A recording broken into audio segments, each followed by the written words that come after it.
Donc je disais, les paroles que nous prononçons, soit elles causent notre perte,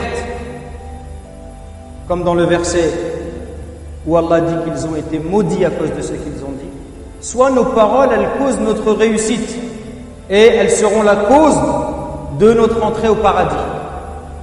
À partir de ce principe-là que vous connaissez tous, le croyant, il doit faire attention à ce qu'il dit et il doit maîtriser sa parole.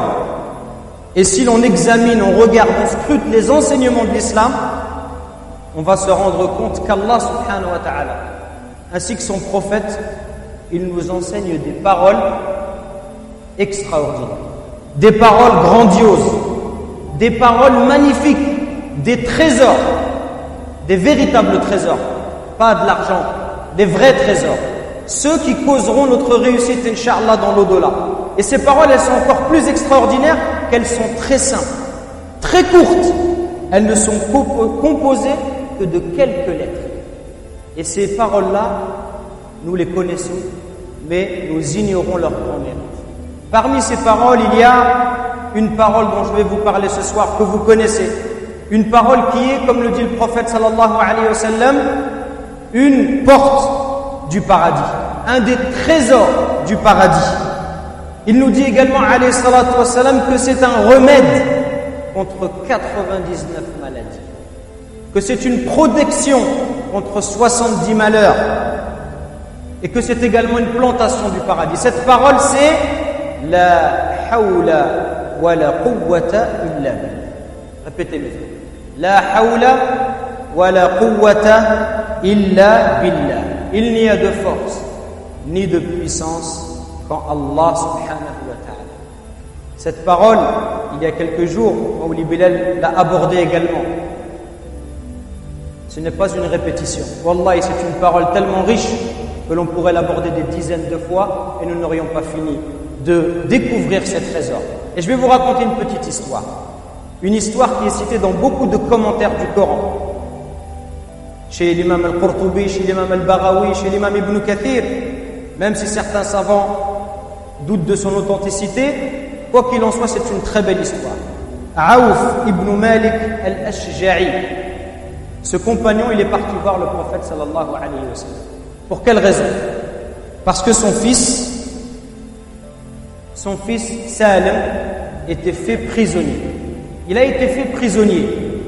Imaginez-vous un père de famille, une maman, dans quel état d'esprit elle est si son fils il est fait prisonnier par des ennemis. Imaginez-vous l'inquiétude. Alors ils vont voir le prophète sallallahu alayhi wa sallam pour lui demander conseil. Qu'est-ce que nous devons faire? Ya Rasulallah, que devons-nous faire dans cette terrible situation? Le prophète sallallahu alayhi wa sallam leur dit, lui dit à Aouf, ittaqillah, crains Allah, wasbir, patiente, wa akthir, et multiplie la parole la hawla wa la quwwata illa billah. Aouf ibn Malik al-Ashja'i, quand il rentre chez lui, sa femme le questionne. Que t'a donné? Qu'est-ce qu'il t'a dit, Rasulullah sallallahu alayhi wa sallam? Et il lui dit, il nous a orientés, il nous a dit de multiplier la hawla wa la quwwata illa billah. Et c'est ce qu'ils ont fait. La première différence entre nous et les sahaba aujourd'hui, si quelqu'un dans un grave problème, on lui dit dis la hawla wa la quwwata illa billah, wallahi mes frères, il n'est pas satisfait. Très souvent, il n'est pas satisfait. Si tu lui dis va faire dua, il n'est pas satisfait. Demande à Allah, il n'est pas satisfait. Il veut plus. Il veut de l'argent, il veut autre chose. Ça, il veut pas. Alors que wallahi, le vrai trésor, c'est la hawla wa la quwwata illa billah, et vous allez le voir. Et ils ont dit toute la nuit, cette femme pieuse, cet homme pieux, la hawla wa la quwwata illa billah, en comprenant son sens, en le disant au plus profond de leur aide, de leur poitrine, en étant convaincus qu'Allah subhanahu wa ta'ala, il est capable de toutes choses. Il n'y a rien d'impossible pour Allah. Allah, n'est-ce pas celui qui a ouvert la mer en deux pour Moussa alayhi salam? N'est-ce pas lui qui a rendu le feu pour Ibrahim, paix et fraîcheur? Alors à la fin de la nuit, quelqu'un frappe à la porte. Aouf ouvre et il voit son fils. Et il lui demande, Ya Aouf, que fais-tu ici? Non seulement Salim, son fils, est de retour, mais il a avec lui un troupeau entier. Certains disent jusqu'à 5000 bêtes. Alors, il s'étonne de cela et il va voir le prophète sallallahu alayhi wa sallam pour lui annoncer la bonne nouvelle. Avant qu'il arrive, Rasulullah lui dit « Abshir » reçois la bonne nouvelle. Allah a révélé un verset pour toi. Quel est donc ce verset? وَمَن يَتَّقِ اللَّهَ يَجْعَلْ لَهُ مَخْرَجًا. Et quiconque craint Allah, Allah lui donne une issue favorable. وَمَن يَتَّقِ اللَّهَ يَجْعَلْ لَهُ مَخْرَجًا وَيَرْزُقْهُ مِنْ حَيْثُ لَا يَحْتَسِبُ. Et il lui donnera ses dons par des moyens sur lesquels il ne comptait pas. وَمَن يَتَوَكَّلْ عَلَى اللَّهِ فَهُوَ حَسْبُهُ. Celui qui place sa confiance en Allah, Allah il lui suffit. Inna Allah balighu amri. Allah il atteint ce qu'il se propose. Regardez ce verset magnifique. Il a été révélé par cette histoire. Cet homme qui a dit La hawla wa la quwwata illa billah. Quand tu dis et quand nous disons La hawla wa la quwwata illa billah, soyons convaincus que nous demandons secours à Allah. Nous cherchons son aide. Parce qu'Allah, il est capable de beaucoup de choses. Wallahi, mes frères, Allah, il est capable de guérir un cancer à l'instant, sans repousser cela. Allah, il est capable de rendre le riche pauvre et de rendre le pauvre riche. Allah, il est capable d'enlever ta tristesse et ton malheur sur le champ. Wallah, il n'y a rien qui est impossible pour Allah subhanahu wa ta'ala. Soyons convaincus que c'est une demande que nous faisons là. Nous lui demandons et à travers cela, nous plaçons notre confiance en Allah parce qu'Allah, il est digne que nous plaçons sa confiance. Allah, il est digne. Et celui qui place sa confiance en Allah, comme le dit le verset, Allah, il lui suffit. Il n'a besoin de personne d'autre. Celui, mes frères, qui est proche d'Allah, il n'a pas besoin. Il a besoin de l'aide d'aucun être humain, d'aucune créature. Celui qui est proche d'Allah, il se dispense des mondes. Il est relié directement à son Seigneur.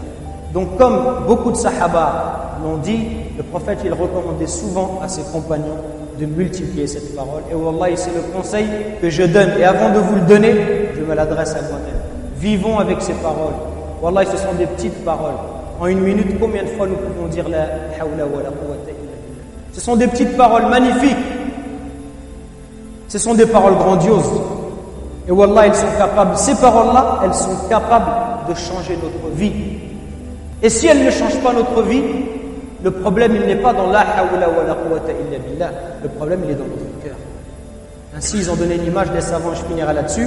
Si l'on donne une épée très solide, très tranchante, et si l'homme n'arrive pas à combattre avec cette épée, le problème, il n'est pas dans l'épée, il est dans le bras qui porte cette épée.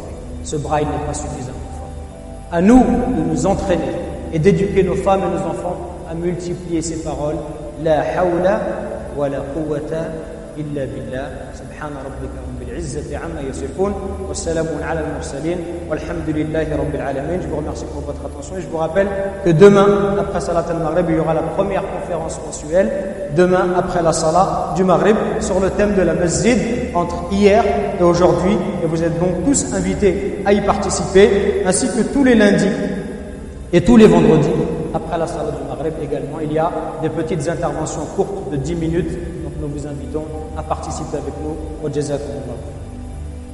Et le programme demain est également pour les dames, donc nous vous invitons à leur transmettre le message au Jazakumullah.